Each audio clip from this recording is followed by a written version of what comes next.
खुशामदीद है बेटा आप सबका फिर से क्लास में। तो बेटा जो आज का हमारा टॉपिक है that is very very important topic. The nature of topic is very important. You remember जो आज हमें पढ़ना है that is mechanism of urine formation. तो लास्ट लेक्चर में हमने देखा कि स्ट्रक्चर ऑफ नेफ्रॉन क्या होता है। बेटा we discussed about the nephron structure. Now, a very important topic that we are to discuss is mechanism of urine formation. मैं फिर से बता दूं बेटा, ये टॉपिक उसी बच्चे को समझ आएगा जिसको स्ट्रक्चर ऑफ नेफ्रॉन क्लियर होगा। तो इसलिए मेरी सजेशन है कि इस लेक्चर को वॉच करने से पहले, अगर आपने प्रीवियस लेक्चर वॉच नहीं किया है, यू मस्ट वॉच दैट। आप बुक पढ़िए, अपनी बुक पर देखिए, वहाँ पर पढ़िए, समझिए क्या है नेफ्रॉन कैसा होता है, फिर आपको समझ आएगा कि मैकेनिज्म क्या है जिससे एक नेफ्रॉन काम करता है। तो चूंकि हमें पता है ह्यूमन बीइंग्स जो हैं we are ureotelic, that means हमारी बॉडी जो है, हमारी बॉडी में से एक्सक्रीटरी वेस्ट जो रिमूव होता है that is the urea. We are ureotelic. वो यूरिया कौन बनाता है आपको पता है? Urea is formed in the liver. Urea जो है वो बेटा लिवर में बनता है। लेकिन यूरिन कौन बनाता है? ये यूरिन किडनी बनाती है। ये याद रखिए, urea is formed from liver. Then blood में जो यूरिया है उस यूरिया को फिल्टर करके, ब्लड को फिल्टर करके यूरिया निकाल लेती है किडनी, और उस यूरिया में थोड़े से सॉल्यूट्स, थोड़े से सॉल्वेंट्स मिलाकर एक सोल्यूशन बाहर की तरफ जाता है जिसको आप बोलते हैं यूरिन। तो हम कहते हैं किडनी जो होती है वो यूरिन बनाती है। लेकिन किडनी में वो कौन सा स्ट्रक्चर है आपको पता है? Millions of nephrons are present in our kidneys, और वो काम करते हैं nephrons. Actually, nephrons are responsible for the formation of urine. हम कहते हैं ना, nephron is the functional unit of kidney. हम कहते हैं किडनी फिल्टर करती है, किडनी ब्लड को फिल्टर करती है, किडनी यूरिन बनाती है, लेकिन किडनी में एक्चुअली वो यूरिन बनाने वाले स्ट्रक्चर्स तो नेफ्रॉन्स ही होते हैं। अब हमें नेफ्रॉन की स्ट्रक्चर तो बेटा पता है। We know the structure of nephron. Now we will discuss how the nephron is responsible, how the nephron makes the urine. उसके लिए बेटा आपको पता होना चाहिए, ये जो नेफ्रॉन है इसका जो कप शेप्ड स्ट्रक्चर है दैट इज कॉल्ड बाउमेनस कैप्सूल। इसकी विसरल लेयर और पैराइटल लेयर आपको पता होगी, यहाँ पर पता होगी ये फनल जैसी है, इसमें छोटे छोटे होल्स होते हैं, स्लिट पोर्स। मैंने आपको बोला था पोडोसाइट्स। उसके बाद आपको पता है it is continuous with the PCT. Then this is loop of Henle, this is descending loop, this is ascending loop, then you know this is distal convoluted tubule. Okay, फिर आपको पता है नेफ्रॉन की तरफ ब्लड लेके कौन आता है? नेफ्रॉन की तरफ जो ब्लड लेके आती है वो ब्लड वेसल, उसको तो बेटा आप बोलते हैं ना, इट इज एफेरेंट आर्ट्रियोल। याद कीजिए, मैंने बोला था रेनल आर्टरी जो किडनी की तरफ जाती है वो डिवाइड करती है, बहुत सारे आर्ट्रियोल्स बनाती है। हर एक किडनी की तरफ जो, हर एक नेफ्रॉन की तरफ जो आर्ट्रियोल जो जाता है उसको बोलते हैं एफेरेंट आर्ट्रियोल। और वो एफेरेंट आर्ट्रियोल जो होता है it divides to form a bunch of capillaries. This bunch of capillaries you call it, yes, you call this bunch of capillaries as glomerulus. Glomerulus जो होते हैं ये ग्लोमेरुलर कैपिलरीज फिर से ज्वाइन होते हैं और नेफ्रॉन से आगे जाएंगे, इसको बेटा बोलते हैं हम इफेरेंट आर्ट्रियोल। ये तो मैंने बेटा लास्ट लेक्चर में आपको बताया है। efferent arteriole forms glomerulus, then it forms efferent arteriole. ये जो efferent arteriole होता है आपको पता है efferent arteriole divides to form a number of capillaries which surround the tubular part of the nephron, which surround the PCT, which surround the loop of Henle, which surrounds the DCT. इसको बेटा बोलते हैं ना आप पेरिटिब्यूलर capillaries. तो मैं यहाँ पर एक पेरिटिब्यूलर कैपिलरी को दिखाऊंगा। तो ये पेरिटिब्यूलर कैपिलरी में क्या होगा? पेरिटिब्यूलर कैपिलरी में ब्लड होगा। यहाँ से आता है ब्लड, efferent arteriole से जाएगा वापस into efferent arterioles, then this will go into the peritubular capillaries, then it will go into the venous blood. यहाँ पर हमें वहाँ नहीं डिस्कस करना है, ये वाला एरिया आपको पता है, this is the glomerulus, और आपको ये भी पता है डायमीटर जो है efferent arteriole का it is wider as compared to the efferent arteriole. ये वाला आर्ट्रियोल डायमीटर में बहुत वाइड होता है as compare to efferent arteriole. Blood यहाँ से आता है बेटा तो जाता है ग्लोमेरुलस में, फिर वहां से जाएगा इफेरेंट आर्ट्रियोल में. ये पता है आपको. तो अब समझने की बात है कि how the urine is formed. अब समझना है हमें यूरिन कैसे बनता है. तो बेटा देखिए, यूरिन जो नेफ्रॉन है ये यूरिन को बनाता है बेटा 3 स्टेप्स में. नेफ्रॉन में यूरिन बनता है in 3 steps. First step is called glomerular filtration. पहला स्टेप जो है बेटा that is called glomerular filtration, या उसका दूसरा नाम है अल्ट्रा फिल्ट्रेशन. आप इसको बेटा बोलते हैं ग्लोमेरुलर फिल्ट्रेशन, या आप बोल सकते हैं इसको अल्ट्रा फिल्ट्रेशन. अब ये पहला स्टेप है, याद रखिए. नेफ्रॉन यूरिन वो बनाता है, नेफ्रॉन ब्लड को फिल्टर करता है और यूरिन बनाता है in 3 steps. First step is glomerular filtration, जिसको आप बोलते हैं ultra filtration. Ultra filtration means to filter very very very very small molecules. अब देखेंगे ये ग्लोमेरुलर फिल्ट्रेशन क्या होती है. आप समझने की कोशिश कीजिएगा. Suppose see this is efferent arteriole. यहां से जब ब्लड आता है that blood goes into the glomerular capillaries. जब ब्लड जाएगा into the glomerular capillaries, from the glomerular capillaries it will go into efferent arteriole. Is that clear? आपको पता है glomerulus plus Bowman's capsule that is called renal corpuscle. अब देखिए blood is coming from efferent arteriole and this blood is divided into the bunch of capillaries glomerulus. आप कहेंगे sir blood आएगा from efferent arteriole, जाएगा into glomerulus और finally it will leave the glomerulus and enter into the efferent arteriole. आप ही समझिए, यहाँ diameter high होता है और यहाँ पर डायमीटर स्मॉल होता है. Where efferent arteriole has large diameter while as efferent arteriole has narrow diameter, small diameter. तो जाहिर सी बात है जितना ब्लड यहाँ से आता है वो ब्लड जो है वो इजीली लीव नहीं करेगा फ्रॉम द ग्लोमेरुलस. यहाँ से इनपुट का ब्लड जो है, सपोज इसका डायमीटर ज्यादा है, इसका मतलब है इसमें वॉल्यूम ऑफ ब्लड ज्यादा चलेगा. इसका डायमीटर कम है, इस ब्लड वेसल में volume of blood come flow होगा. लेकिन जितना ब्लड फ्लो आ रहा है पीछे से उतना ब्लड एक साथ फ्लो नहीं होता है बैक. तो व्हाट विल हैपन, ये जो ग्लोमेरुलर कैपिलरीज होती हैं बेटा, what happens to the glomerular capillaries, they expand. तो ये जो ब्लड यहाँ से आता है बेटा इस एफेरेंट आर्ट्रियोल से, अब यही ब्लड वापस जाता एफेरेंट आर्ट्रियोल में बिल्कुल जाता है.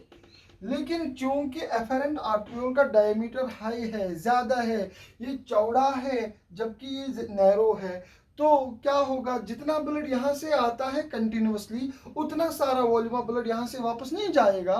तो जब ये बीच में कहाँ जाएगा, बीच में ये जो ग्लोमेरुलस की कैपिलरीज हैं दे विल एक्सपैंड. जब ये एक्सपैंड होंगी, आपको पता है कैपिलरी की वॉल बड़ी थिन होती है, मेड अप ऑफ एंडोथेलियम.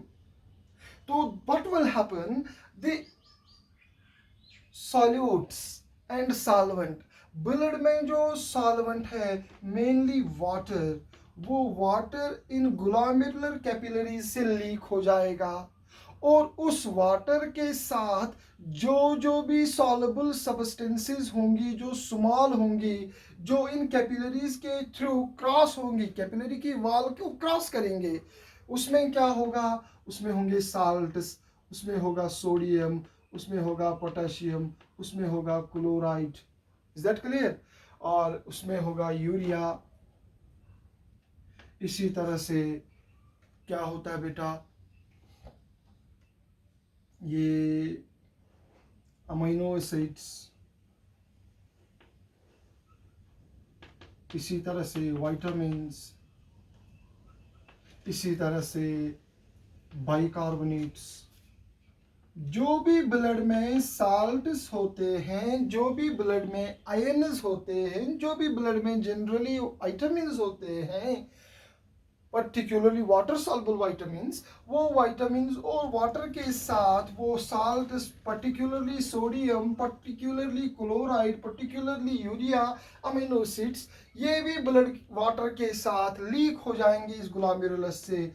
जब ये वाटर के साथ लीक हो जाएंगे, आप कहेंगे नीचे तो बोमेनस कैप्सूल है, ये सारा मटेरियल, ये वाटर जो है अलॉन्ग विद दिस साल्ट्स, ये सारा material along with this salts ये यहाँ पर रिटेन हो जाएगा फनल में। मान लीजिए दिस इज बोमेनस कैप्सूल, इसके अंदर ग्लोमेरुलस है, ग्लोमेरुलस एक्सपेंड हो जाता है और ग्लोमेरुलर कैपिलरीज से क्या होता है, समझिए बेटा, यहाँ से ब्लड फ्लो आ रहा है, हाई ब्लड फ्लो, लेकिन यहाँ से ब्लड फ्लो उस रेट में नहीं जाता है वापस जिस रेट में वहां से ब्लड आता है।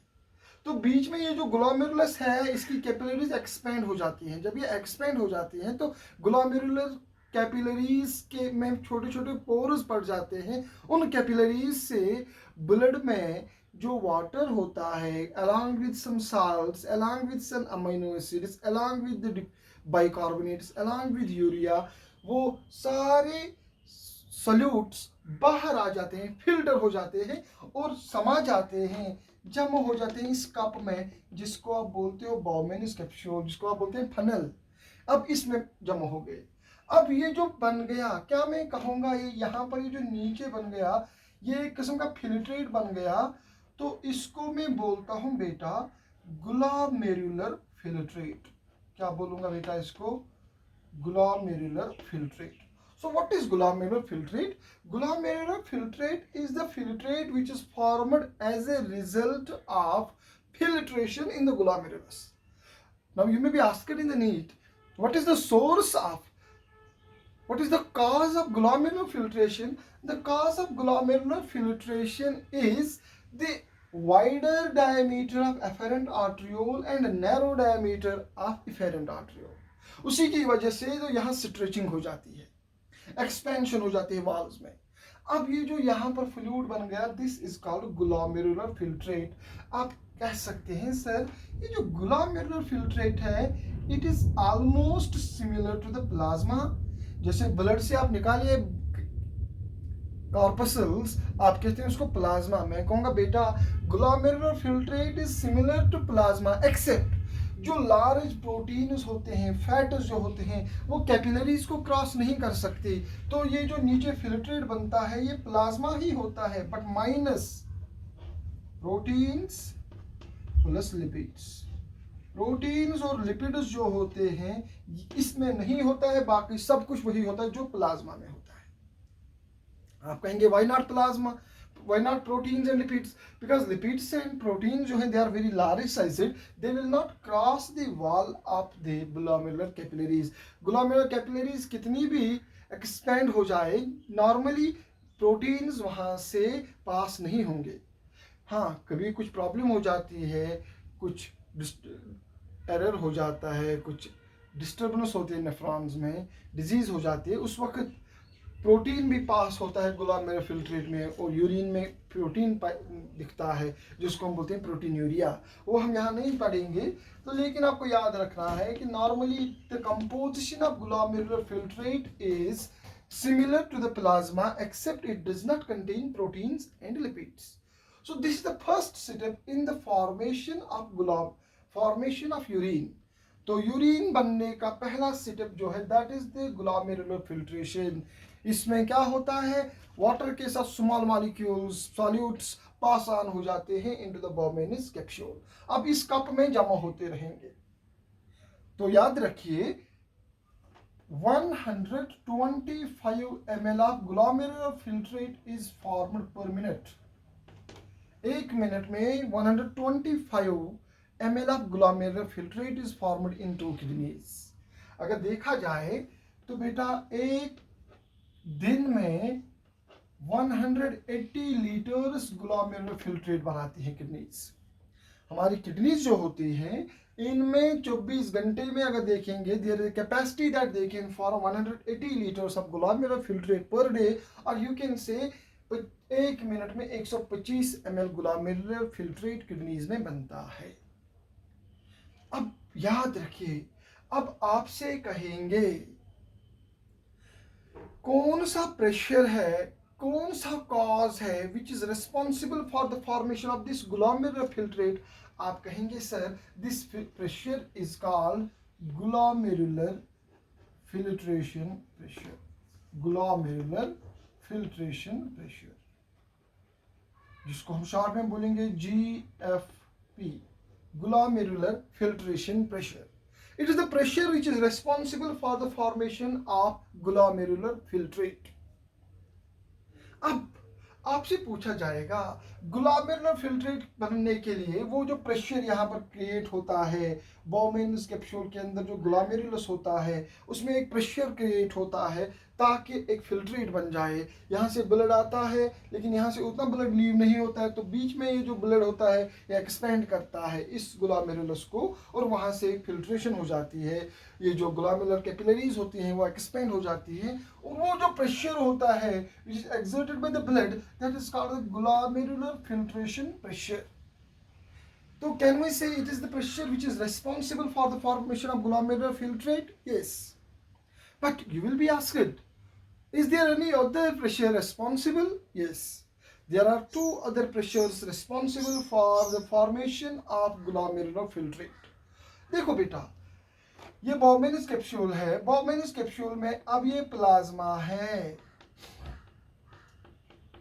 ये वाटर है, सॉल्यूट्स हैं। अब इस वाटर में, अब इस ग्लोमेरुलर फिल्ट्रेट में जो वाटर है उस ग्लोमेरुलस के अंदर जो कैपिलरीज है उसमें प्लाज्मा है विद प्रोटीन्स। वो प्रोटीन्स एक ऑस्मोटिक प्रेशर क्रिएट करती हैं जिसकी वजह से ग्लोमेरुलर फिल्ट्रेट का पानी अब वापस जाएगा इनटू द ग्लोमेरुलस।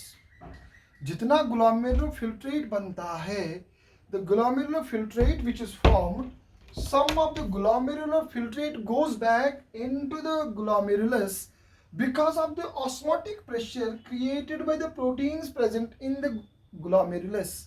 तो उसको बेटा हम बोलते हैं कोलाइडल ऑस्मोटिक प्रेशर, या हम बोलते हैं इसको ब्लड कोलाइडल ऑस्मोटिक प्रेशर।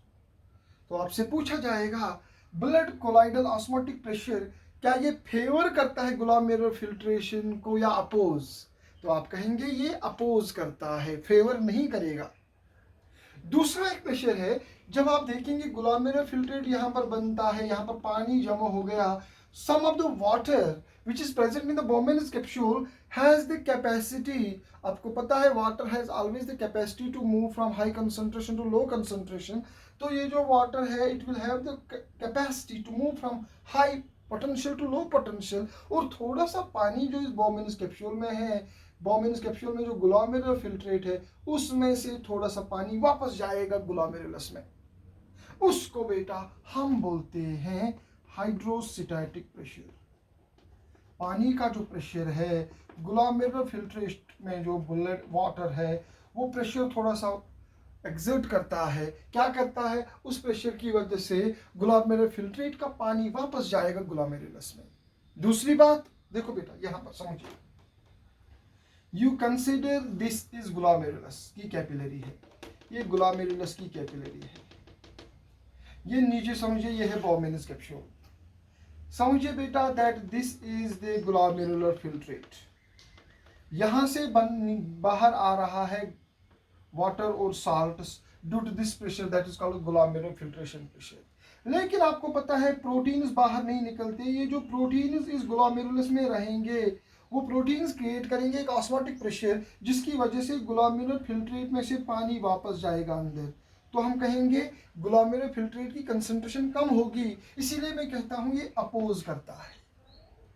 उसी उसी तरह मैंने आपको कहा ये जो वाटर इस ग्लोमेरुलर फिल्ट्रेट में होगा, इस वाटर की एक टेंडेंसी है that it will move from high concentration to low concentration because it is separated by a membrane. तो ये जो वाटर है, this water tends to go into the glomerular capillaries across the wall of the glomerular capillary. तो थोड़ा सा water इस glomerular filtrate से वापस जाएगा इनटू द कैपिलरी, तो हम कहते हैं उसको हाइड्रोस्टैटिक प्रेशर। तो आपसे पूछा जाएगा बेटा एंट्रेंस में, आप हमें बताइए कि what are the pressures responsible for the formation of glomerular filtrate. One pressure which is responsible is glomerular filtration pressure. Second pressure that is responsible is blood colloidal osmotic pressure. Third one is hydrostatic pressure. This pressure favors the formation of glomerular filtrate. This pressure opposes, this pressure also opposes. Now you will be asked, what is the net pressure? The net pressure which is responsible for the formation of glomerular filtrate will be equal to glomerular filtration pressure minus blood colloidal osmotic pressure plus hydrostatic pressure। मैंने आपको बोला ये दो pressure oppose करेंगे। अगर 10 ml बनता है glomerular filtrate, लेकिन इसकी वजह से थोड़ा सा ग्लोमेरुलर फिल्ट्रेट वापस जाता है, तो 5 ही ml या 6 ही ml होंगे। तो अगर आप देखेंगे ग्लोमेरुलर फिल्ट्रेशन जो है इट इज 60 mm/Hg, इसका वैल्यू जो है दैट इज 60, प्रेशर का यूनिट है mm/Hg millimetre mercury, minus BCOP होता है 25 mm/Hg और हाइड्रोस्टैटिक प्रेशर होता है 15 mm/Hg। तो नेट प्रेशर जो होगा, नेट प्रेशर होगा 60 माइनस 25 प्लस 15 हो गए 40, that will be almost 20 mm/Hg। This is the net pressure responsible for ultrafiltration। याद रखिए बेटा, अल्ट्राफिल्ट्रेशन के लिए जो नेट प्रेशर है that is 20 to 25। Generally it can vary, it can go 18, it can go sometimes 15, it can go 24, but normally we can say it is 20 mm/Hg। So this is called net filtration pressure or net pressure। तो पहला step जो है urine formation का हो गया। Urine बनता है 10 steps में। First step is glomerular filtration. तो फिल्ट्रेशन होगी यहाँ पर ग्लोमेरुलस की वजह से। ब्लड में से पानी और साल्ट्स जो उसमें थे, उसमें यूजफुल केमिकल्स भी और टॉक्सिक केमिकल्स भी लीक हो गए और वो आ गए अब बॉमेनस कैप्सूल में। तो फिल्ट्रेशन हो गई। अब इस फिल्ट्रेशन को हम बोलते हैं ग्लोमेरुलर फिल्ट्रेशन।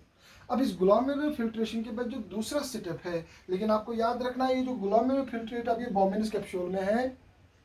अब ये जो ग्लोमेरुलर फिल्ट्रेट बॉमेनस कैप्सूल में आ गया, ये तो वहां नहीं रहेगा क्योंकि continuously glomerular filtrate will be formed. आपको पता है बॉमेनस कैप्सूल की जो विसिरल लेयर है उसमें छोटे छोटे होल्स होते हैं। उन होल्स के थ्रू ये जो ग्लोमेरुलर फिल्ट्रेट है, ये ग्लोमेरुलर फिल्ट्रेट इन होल्स के थ्रू आ जाएगा नीचे इस ट्यूब में, वहाँ से जिसको हम बोलते हैं पीसीटी।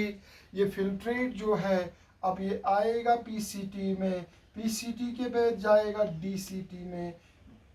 इसी तरह से देखिए आगे आगे जाएगा। तो फिल्ट्रेट पहले बन गया ग्लोमेरुलर फिल्ट्रेशन की वजह से।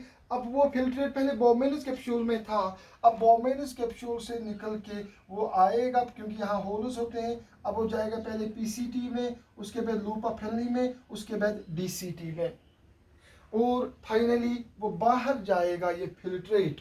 लेकिन ये जो फिल्ट्रेट है ऐसे ही बाहर नहीं जाएगा, बॉडी से बाहर नहीं जाएगा, क्योंकि अगर ये ऐसे ही बाहर जाएगा तो डेली हमारी बॉडी में 180 लीटर बनते हैं। इतना सारा वाटर हम लॉस नहीं कर सकते डेली। तो इसके साथ अमीनो एसिड्स भी लॉस होंगे, विटामिन्स भी लॉस होंगे, साल्ट्स भी लॉस हो जाएंगे। तो व्हाट हैपन्स, इसमें जो यूजफुल आइटम्स हैं उन यूजफुल आइटम्स को बॉडी में रीअब्सॉर्ब किया जाएगा, ब्लड में वापस लिया जाएगा। तो इसके बाद जो दूसरा स्टेप है बेटा इसका, जिसको हम बोलते हैं यूरिन फॉर्मेशन का जो दूसरा स्टेप है बेटा, that second step is called tubular reabsorption. अब दूसरा स्टेप जो यूरिन फॉर्मेशन का है बेटा, दैट इज ट्यूब्यूलर रेब्जॉर्प्शन। तो आप सोचेंगे व्हाट इज ट्यूब्यूलर रेब्जॉर्प्शन। देखिए बेटा, ग्लोमेरुलर फिल्ट्रेट तो यहाँ पर बन गया। अगर ये ग्लोमेरुलर फिल्ट्रेट ऐसे ही जाएगा नेफ्रॉन के पीसीटी में, फिर लूप ऑफ हेनली, फिर डीसीटी में, और उसी तरह से बाहर बॉडी से बाहर जाएगा in the form of urine, तो बहुत सारा वाटर हम लॉस करेंगे, बहुत सारे साल्ट्स, बहुत सारे अमीनो एसिड्स और विटामिन्स हम लॉस करेंगे, and a person can die within days. तो व्हाट विल हैपन, क्या होता है, इसके बाद दूसरा स्टेप होता है ट्यूब्यूलर रेब्जॉर्प्शन। ये जो ट्यूब्यूल है, पीसीटी है, डीसीटी है और लूप ऑफ हेनली है, इसमें से जब ये ग्लोमेरुलर फिल्ट्रेट आगे आगे जाएगा, इसमें से सारा water, almost 99% of the water will be reabsorbed into the blood, वो ब्लड में जाएगा।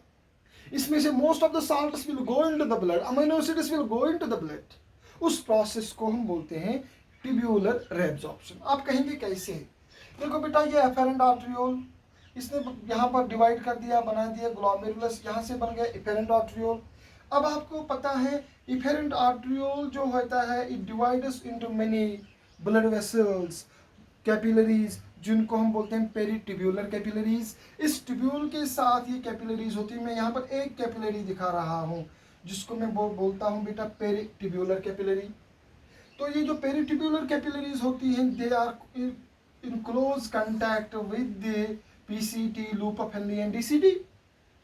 अब क्या होगा, जो ही ये ग्लोमेरुलर फिल्ट्रेट ऊपर से नीचे की तरफ आएगा आएगा आएगा, तो इसमें से यूजफुल सब्सटेंसेस को एब्जॉर्ब किया जाएगा from the tubular part into the blood which is present in the peritubular capillaries, either by the process of active transport or by the process of passive transport. कुछ substances इस glomerular filtrate, ये जो glomerular filtrate होता है, जब ये ऊपर से बॉबिन्स कैप्सूल से नीचे आएगा पीसीटी में, उसके बाद लूप ऑफ हेनली में, उसके बाद डीसीटी में, तो इस जर्नी के दौरान, इस सफर के दौरान जब वो ऊपर से नीचे की तरफ आता है, उसकी कंसंट्रेशन कम होती जाएगी, क्योंकि उसमें से मोस्ट ऑफ द वाटर और साल्ट्स जो होंगे वो रेब्जॉर्ब हो जाएंगे, वो ब्लड में जाएंगे, because of the presence of active transport and passive transport. Active transport होगा, पैसिव ट्रांसपोर्ट भी होगा। याद रखिए, substances will move back from the glomerular filtrate. मैं यहाँ लिखूंगा, substances will move back from glomerular filtrate into the blood. Blood कहाँ है?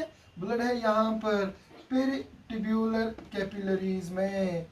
पेरीट्यूब्यूलर कैपिलरीज में जो ब्लड है, वहाँ उस ब्लड में वापस लिया जाएगा यूजफुल सब्सटेंसेस को from the glomerular filtrate, either bye active transport और बाय पैसिव ट्रांसपोर्ट। याद रखिए, जनरली ये जो ग्लोमेरुलर फिल्ट्रेट होता है, आपको पता है ग्लोमेरुलर फिल्ट्रेट में ज़्यादा तो होता है वाटर, ग्लोमेरुलर फिल्ट्रेट में होगा ग्लूकोज, ग्लोमेरुलर फिल्ट्रेट में होता है अमीनो एसिड्स, ग्लोमेरुलर फिल्ट्रेट में होते हैं बेटा विटामिन्स, ग्लोमेरुलर फिल्ट्रेट में होते हैं बाइकार्बोनेट्स, ग्लोमेरुलर फिल्ट्रेट में बेटा होता है क्लोराइड, उसमें होता है यूरिया, उसमें होते हैं बहुत सारे सब्सटेंसेस, उसमें होते हैं सोडियम।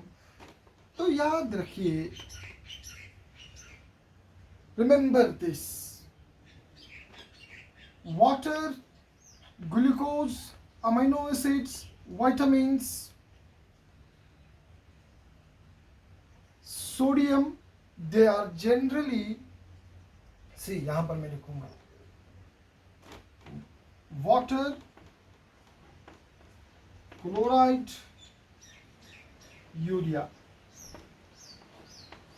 आप कहेंगे यूरिया तो टॉक्सिक है, लेकिन इसमें से थोड़ा सा यूरिया वापस जाता है। तो देखिए, वाटर, क्लोराइड एंड यूरिया, ये जो ग्लोमेरुलर फिल्ट्रेट होते हैं, they are reabsorb some of the urea, not all, some of the urea is reabsorb. आगे हम देखेंगे क्यों, टू मेंटेन द टॉनिसिटी। तो ये जो ग्लोमेरुलर फिल्ट्रेट है, इसमें से जो वाटर है और क्लोराइड है और जो यूरिया है थोड़ा सा वो वापस जाएगा ब्लड में ड्यू टू पैसिव ट्रांसपोर्ट। और ये जो ग्लूकोज है, ये जो अमीनो एसिड्स होंगे, ये जो सोडियम है, ये जो क्या बोलते हैं पोटेशियम होगा, ये जो बाइकार्बोनेट्स होते हैं, ये जो वाइटामिन्स होते हैं, they also reabsorbed but they are reabsorbed by active transport. ये सब्सटेंसेस रेब्सॉर्ब होंगे by the process of active transport. जो ग्लोमेरुलर फिल्ट्रेट ऊपर से नीचे की तरफ आएगा, इसमें से जो वाटर है वो वापस जाएगा, उसको पैसिव डिफ्यूजन की मदद से, पैसिव ट्रांसपोर्ट की मदद से वापस लाया जाएगा इन द पेरिट्यूबुलर कैपिलरीज। उसमें क्लोराइड आएगा into the peritubular capillaries, glucose amino acids जो है वो जाएंगे into peritubular capillaries either bye active transport or by passive transport. मैंने आपको बताया water will be reabsorbed by passive transport, chloride is reabsorbed by passive transport, some of the urea is also reabsorbed by passive transport, whereas glucose, amino acids, sodium, potassium, bicarbonate and vitamins they are absorbed by active transport. ये याद रखिए, ये दो points बड़े important for NEET point of view. Which substances are reabsorbed by active transport and which are by passive transport. अब देखिए बेटा, अब आप कहेंगे सर जब ग्लोमेरुलर फिल्ट्रेट ऊपर से नीचे की तरफ आता जाएगा तो इसमें से याद रखिए almost 90% of the water is reabsorbed in the PCT. 90% water इसका पीसीटी में ही रेब्सॉर्ब हो जाएगा। तो आप कहेंगे अब ये जो ग्लोमेरुलर फिल्ट्रेट है तो कंसंट्रेट हो जाएगा, बिल्कुल। अब जब ये नीचे जाएगा लूप ऑफ हेनली में, लूप ऑफ हेनली की आपको पता है ये जो डिसेंडिंग लिम्ब है, descending limb of the loop of Henle is permeable to water. सुनिए बड़ा इंपॉर्टेंट है, ascending limb it is impermeable to water. Entrance के लिए बड़ा इंपॉर्टेंट है। ग्लोमेरुलर फिल्ट्रेट जब आएगा पीसीटी में, इस ग्लोमेरुलर फिल्ट्रेट में से 90% वाटर रेब्सॉर्ब हो जाएगा बेटा इन द पीसीटी। लेकिन वाटर तो रेब्सॉर्ब हो जाएगा, आप कहेंगे it will become now concentrated. I say yes. आप कहेंगे उसी वक्त सर अब ये ग्लोमेरुलर फिल्ट्रेट पीसीटी से वापस जाएगा इनटू द लूप, सॉरी अब ये ग्लोमेरुलर फिल्ट्रेट पीसीटी में आएगा, इसमें 90% वाटर रेब्सॉर्ब हो गया, ये कंसंट्रेट हो गया। अब ये ग्लोमेरुलर फिल्ट्रेट कंसंट्रेट होके जाएगा लूप ऑफ हेनली में, पहले जाएगा दिस पार्ट में, this is called descending limb जो नीचे की तरफ जाती है, उसके बाद असेंडिंग लिम्ब में। अब डिसेंडिंग लिम्ब और असेंडिंग लिम्ब में फर्क क्या है? Descending limb is permeable to water, यहाँ जब ये जाएगा इसमें से वाटर एब्जॉर्ब हो जाएगा, वाटर जाएगा into peritubular capillaries from the descending limb. लेकिन ascending limb is impermeable to water, ascending limb से वाटर रेब्सॉर्ब नहीं होगा, असेंडिंग लिम्ब से वाटर जो है रेब्सॉर्ब नहीं होगा। फिर क्या होगा? सोडियम रेब्सॉर्ब होगा, क्लोराइड रेब्सॉर्ब होगा, साल्ट्स रेब्सॉर्ब होंगे, याद रखना है। अब आप कह सकते हैं when the glomerular filtrate moves down the descending limb, water will be reabsorbed and it will become concentrated. जब ग्लोमेरुलर फिल्ट्रेट डिसेंडिंग लिम्ब को क्रॉस करता है तो वाटर इसका रेब्सॉर्ब हो जाएगा and it will become concentrated, while as when it moves through the ascending limb, जब ये असेंडिंग लिम्ब को क्रॉस करेगा इसमें जो वाटर है वो इम्परमिएबल है, अब इसकी वॉल इम्परमिएबल है वाटर के लिए, अब साल्ट्स रेब्सॉर्ब हो जाएंगे, तो ग्लोमेरुलर फिल्ट्रेट के जो साल्ट्स रेब्सॉर्ब हो जाएंगे तो इट विल गेट डाइल्यूटेड। याद रखिए बेटा, ग्लोमेरुलर फिल्ट्रेट पहले लूप ऑफ हेनली में हो जाता है कंसंट्रेट, उसके बाद होता है डाइल्यूट। कंसंट्रेट होता है डिसेंडिंग लिम्ब में because it is permeable to water, dilute होता है असेंडिंग लिम्ब में because it is impermeable to water and permeable to salts. अब यही ग्लोमेरुलर फिल्ट्रेट जाएगा बेटा कहाँ पर? यही glomerular filtrate loop of Henle को छोड़कर अब जाएगा डीसीटी में, और डीसीटी में फर्दर रेब्सॉर्प्शन होगी, फर्दर रेब्सॉर्प्शन होगी, थोड़ा सा वाटर फिर से रेअब्जॉर्ब हो जाएगा, साल्ट्स रेअब्जॉर्ब हो जाएंगे, जो बचा खुचा सामान है, यूजफुल आइटम्स हैं, वो भी रेअब्जॉर्ब हो जाएंगे। तो आपको याद रखना है मैक्सिमम रेअब्जॉर्प्शन जो होती है, maximum reabsorption takes place in the PCT, और थोड़ी सी रेअब्जॉर्प्शन होगी डीसीटी में, थोड़ी सी रेअब्जॉर्प्शन होगी डीसीटी में। तो आप देखिए ग्लोमेरुलर फिल्टर आएगा, पहला स्टेप आया था ग्लोमेरुलर फिल्ट्रेशन, उसकी मदद से ग्लोमेरुलर फिल्ट्रेट बन गया था। उसके बाद दूसरा स्टेप आ गया था ट्यूब्यूलर रेअब्जॉर्प्शन, कि ग्लोमेरुलर फिल्ट्रेट में जो यूजफुल आइटम्स हैं, वाटर है, साल्ट्स है, अमीनो एसिड्स हैं, ग्लूकोज है, उसको रेअब्जॉर्ब करना है। तो maximum reabsorption takes place in the PCT, and in PCT the reabsorption generally takes place by the active transport. उसके बाद आपने देखा डीसीटी में ये जो लूपा फैमिली है, इसमें वाटर भी रेअब्जॉर्ब होता है, साल्ट्स भी रेअब्जॉर्ब होते हैं। डिसेंडिंग लिम्ब में वाटर रेअब्जॉर्ब होगा, असेंडिंग लिम्ब में साल्ट्स रेअब्जॉर्ब होंगे। और फिर देखा आपने डिसेंडिंग लिम्ब में भी थोड़ा सा वाटर और साल्ट्स रेअब्जॉर्ब होंगे। अब ये जो ग्लोमेरुलर फिल्ट्रेट डिसेंडिंग लिम्ब को छोड़ेगा ना, तो इसमें बिल्कुल थोड़ा सा पानी होगा, यूरिया होगा और टॉक्सिक केमिकल्स होंगे। इसमें जो वेस्ट मटेरियल सिर्फ होंगे, इसके जो यूजफुल आइटम्स हैं वो सब के सब रेअब्जॉर्ब हो चुके होते हैं। Is that clear? Now the third step is tubular secretion. Tubular secretion. तो अब बेटा ट्यूब्यूलर सिक्रीशन क्या होती है, तो इसको बेटा हम नेक्स्ट लेक्चर में डिस्कस करेंगे। पहले आप ये दो समझिए, पहला ग्लोमेरुलर फिल्ट्रेशन क्या है, ट्यूब्यूलर रेअब्जॉर्प्शन क्या है। इसके बाद में बेटा नेक्स्ट लेक्चर में आपको बताऊंगा ट्यूब्यूलर सिक्रीशन क्या होता है। Is that clear? So that is all for today. उम्मीद है आपको समझ आया होगा। फिर बेटा एक बार, दो बार, तीन बार लेक्चर देख लीजिए, बुक पर पढ़िए, अपना कंसेप्ट क्लियर कीजिए। In case of any doubt you can text me और you can call me, feel free. Is that clear? So that is all for today. वमा अलैना इल्लल बलागुल मुबीन।